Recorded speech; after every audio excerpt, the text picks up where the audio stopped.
할렐루야.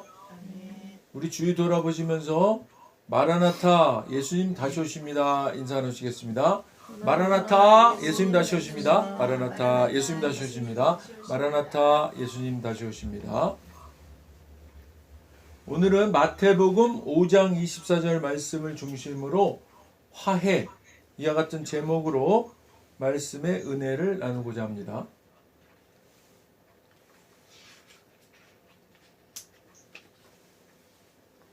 마태복음 5장 3절부터 7장 27절까지의 말씀을 흔히 산상수훈이라고 부릅니다. 산상수훈이란 예수님께서 세례 요한으로부터 세례를 받으신 후부터 십자가에 못 박혀 죽으실 때까지의 지상에서의 공적인 삶을 사신 그의 공생의 3년 기간 중 초기에 갈릴리 호수 주위의 어느 한 산에서 유대인들에게 행한 예수님의 교훈 중에서도 가장 핵심적인 부분을 압축하고 요약하고 있는 설교를 말하는 것입니다. 이 설교를 특히 수훈이라고 부르는 것은 그 내용이 후세에도 길이길이 전해져서 다른 사람들에게도 교훈을 주는 주옥과도 같은 빼어난 말씀이기 때문입니다. 이 산상수훈은 팔복, 성도의 생활과 구약율법, 구제, 기도, 금식, 순전한 삶의 원리, 결론적 교훈 등의 단락으로 구분할 수 있습니다.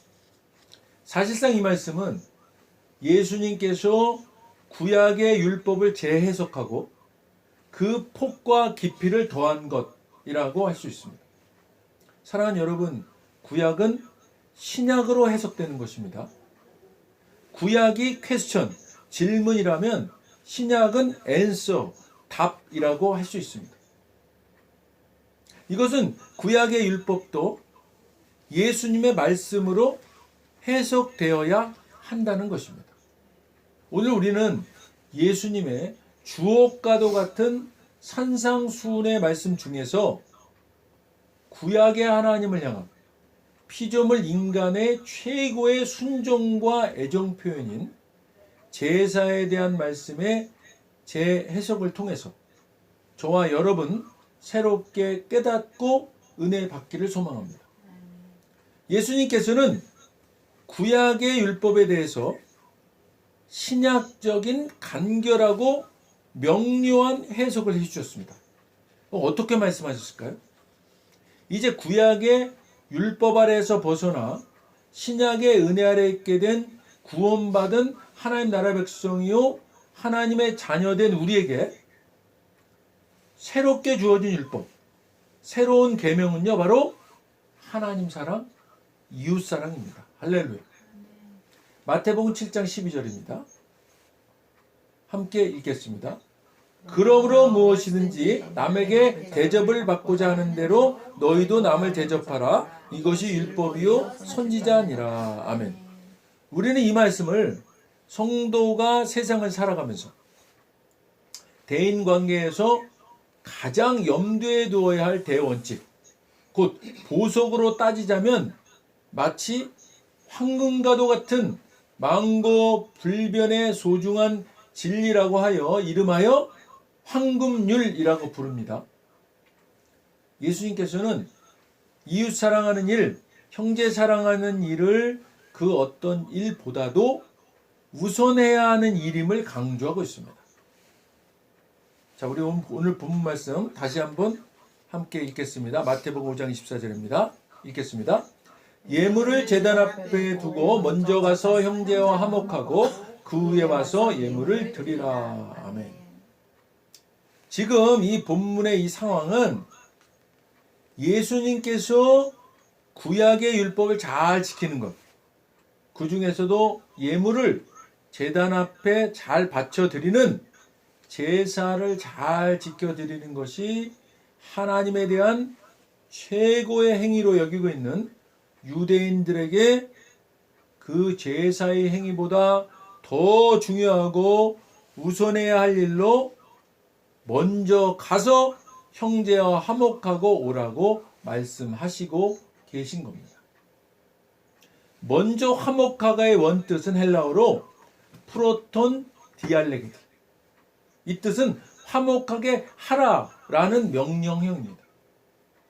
이 말은 솔선하여 화해하라라는 뜻의 적극적인 성격을 띠고 있는 단어입니다. 그럼 이게 무슨 뜻일까요? 이것은요, 어떤 사람이 예물을 들고 와서 제사를 드리려고 하는데 퍼뜩 생각이 나는 사람이 있는 겁니다. 아니면 어떤 사람은 예물을 가지고 제사 드리러 가는 내내 생각나는 그런 찜찜한 사람이 있는 겁니다. 다시 말하면 해결되지 않은, 화해하지 못하고 있는 사람이 있는 겁니다. 이럴 때 어떻게 하라는 겁니까? 그 준비한 예물을 제단 앞에 내려놓고, 이것은요, 구약에서는 희생제물로 짐승을 잡아서 준비해 오기 때문에 이런 표현을 쓰신 겁니다.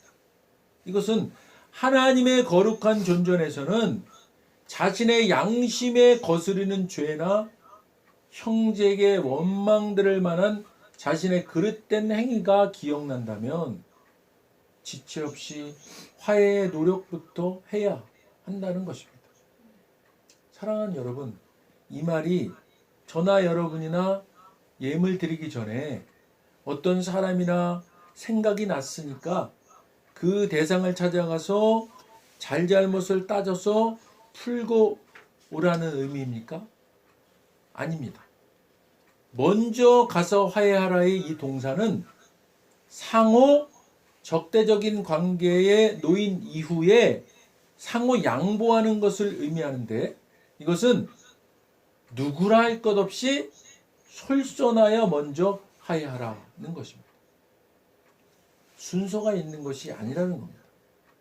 또한 잘잘못을 가리고 나선 후가 아니라는 겁니다.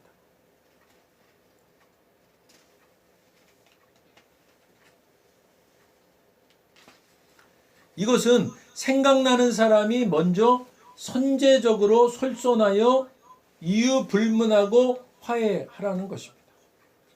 이것은요, 하나님께서는 하나님께 드리는 예물의 가치나 중요성을 물으시기보다는 형제와의 화해가 얼마나 더 중요한 것이며 그것이 얼마나 더 가치 있는 일인가를 강조하시는 말씀입니다. 사랑하는 여러분, 구약의 제사가 오늘날 우리가 이렇게 하나님 앞에 드리는 예배이지 않습니까? 예수님께서는 하나님께서 기뻐하시는 이 예배와 예물에 앞서서 진정으로 하나님께서 기뻐하시는 예배와 예물은 형제와 이웃을 향한 따뜻한 사랑과 화해와 봉사를 말씀하시고 계시는 겁니다.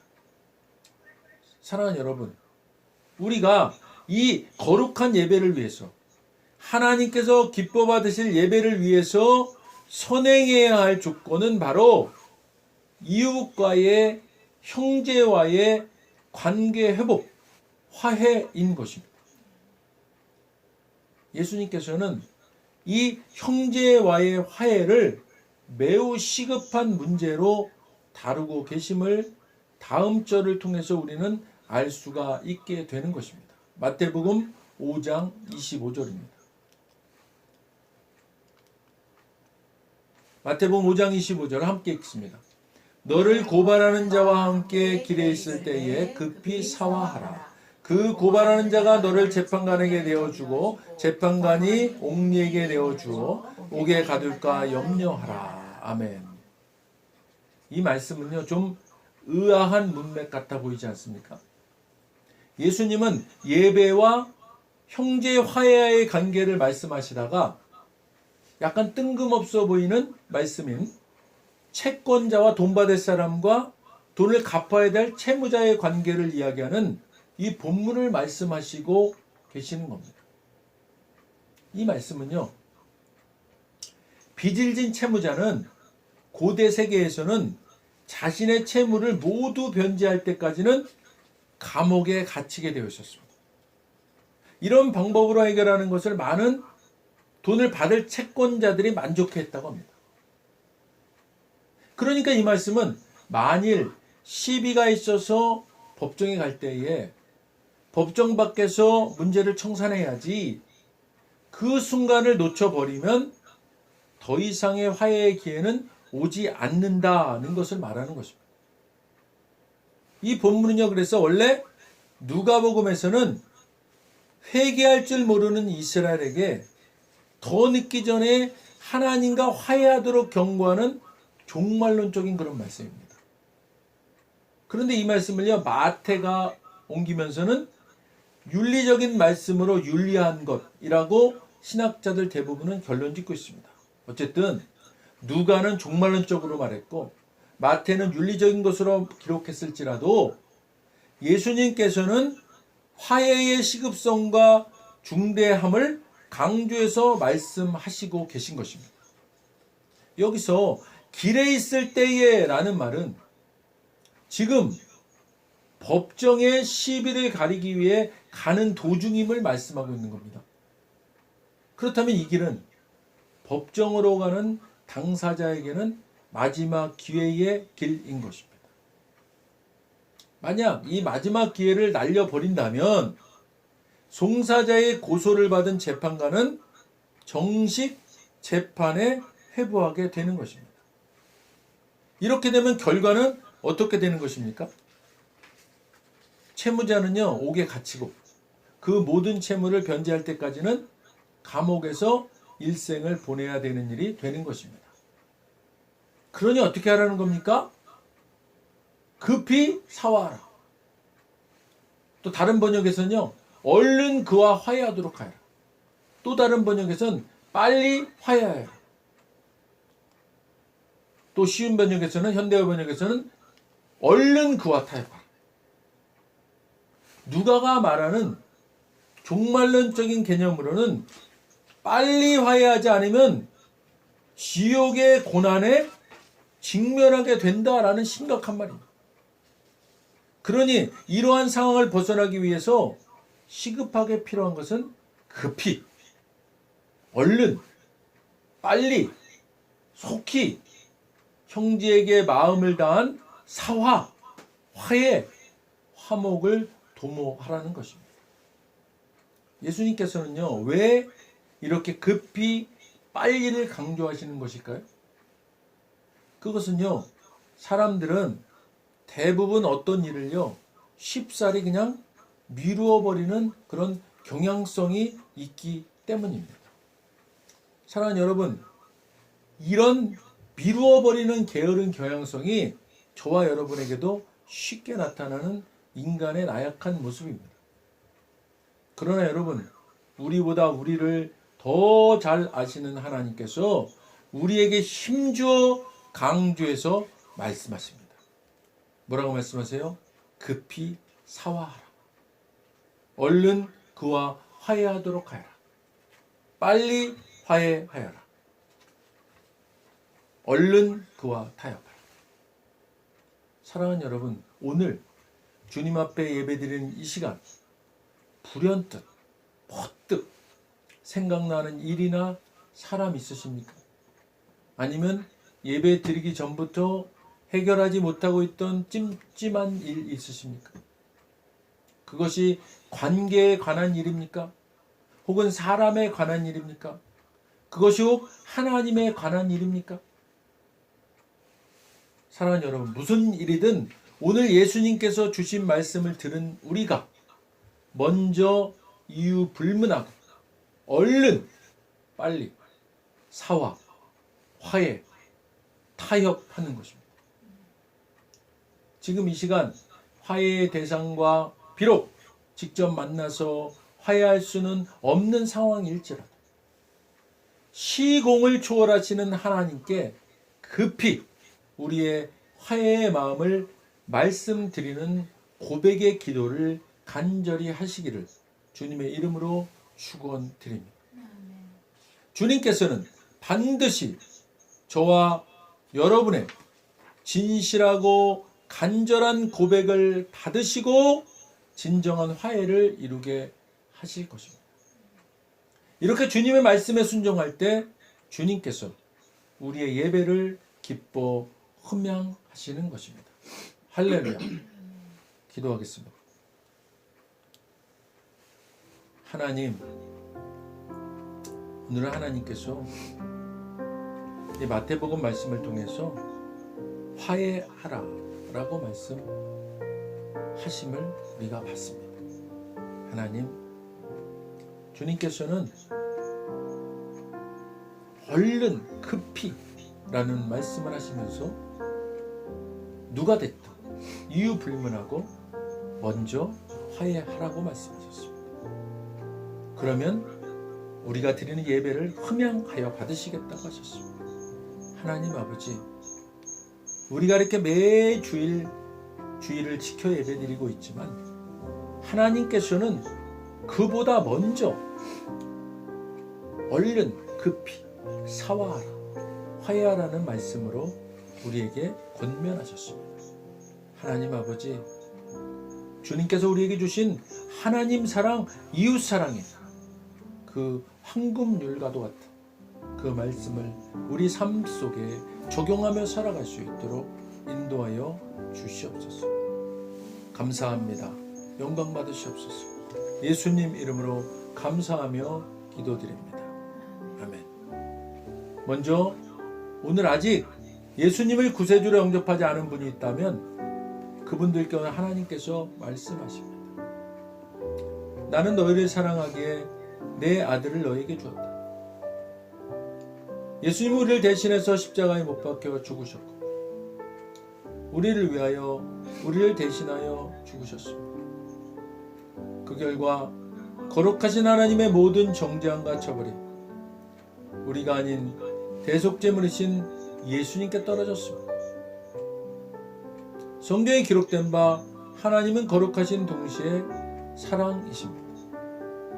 그래서 우리를 사랑하셨음에도 그의 거룩함을 더럽힐 수 없었죠. 누군가가 대신 죽어야 했습니다. 그래서 영생하시는 예수님께서 보좌에서 내려오사 인간의 아기로 태어나셨죠. 죽기 위해 오신 겁니다. 완벽한 인간이신 그분이 흠 없는 인생을 사신 주님이 우리를 위해 흠 없는 순양이 되셨습니다. 십자가에서 우리 대신 죽으셨고 3일째 되던 날 부활하셨습니다. 아직 예수님을 영접하지 않으셨다면 이 기도를 따라 하시길 바랍니다. 돕는 마음으로 다 같이 따라 하시겠습니다. 하늘에 계신 아버지, 얼마나 멋진 선물을 제게 주셨는지요. 주 예수 그리스도를 보내사 십자가에서 죽게 하셨고 저의 대속제물로 삼으셨습니다. 예수님은 내 죄와 저주와 처벌을 받으셨습니다. 그 모든 것이 십자가에서 완결되었습니다. 오늘날 예수님이 죽음에서 부활하셨기에 나는 예수님 안에서 하나님 앞에 설 수 있게 되었습니다. 하나님의 은총을 받고 선하심과 복의 면류관을 씁니다. 예수님은 이제 나의 구원주이십니다. 예수님은 이제 나의 주님이십니다. 하나님 아버지, 저를 구원해 주셔서 감사드립니다. 예수님 이름으로 감사하며 기도드립니다. 아멘.